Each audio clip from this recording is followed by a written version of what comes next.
Like, subscribe, and leave a comment. So here's your review of AEW Collision, the week commencing the 20th of January 2025. So it actually starts off with like the Outrunners, Powerhouse Hobbs, Cope, and basically all calling out the Death Rider and FTR, all calling out the Death Riders before their main event match later on. So they're all sort of calling them out, say how they want to be the AEW World Champions, etc., etc.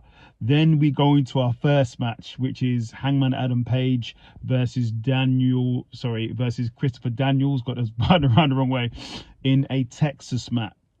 You know what I mean by Texas match. So there was chairs, there was tables, there was chains. There's also a lot of blood as well. Really extreme match, we should say. Go and watch it. You haven't seen it. I think Hangman Adam Page is one of the best wrestlers right now. He just brings that level of intensity to every match, and I think he's awesome.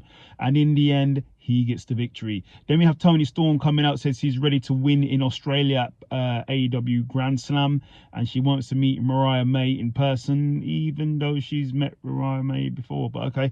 Then we have the Hurt Syndicate. We hurt people, calling out Private Party, and they said they want the titles on the line on Dynamite. So let's see what happens there.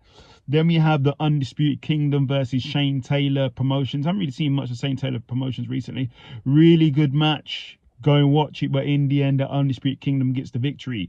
Then after that, the Undisputed Kingdom is jumped by Shane Taylor Promotions, and Daniel Garcia comes out to help. Then we have Will Ospreay says he's ready to call out Kenny Omega, and they're going to talk on Dynamite. So let's see what happens there. Then we have the newly named Murder Machines versus the Top Flight. Really good match. Go and watch it. But it was a pretty dominant match, and Brian Cage and Lance Archer got the victory. Then we have Chris Jericho addresses his history of John Moxley. Says they are now teaming and they need to be on the same page, and he needs to trust Chris Jericho. Then we have Daniel Garcia and Magic go back and forth with the Undisputed Kingdom. So let's see how that turns out. Then we have the Acclaimed basically implode. Max Caster is going back and forth and with his other member, and basically Billy Gunn tries to stop them from arguing, and it implodes, and Matt Caster now says he's out of the Acclaimed, so no more Acclaimed. Then we have the Swerve Strickland call out Ricochet and said he's coming for him. He's not waiting until their match in February. He wants him before then, so he better watch his back. Then we have Okada versus Ishii for the Continental Classic Championship. Really good match. Go and watch it, but in the end, due to a low blow, Okada gets the victory.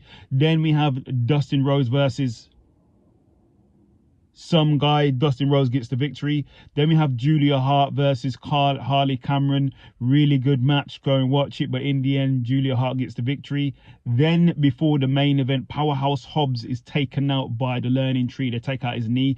Then we go into the main event, which is Cope, the Outrunners, FTR versus the Learning Tree and the Death Riders. Really good match. Go and watch it, but in the end, Powerhouse Hobbs mans up. He comes out injured. He takes everybody out, and he gets the victory for his team.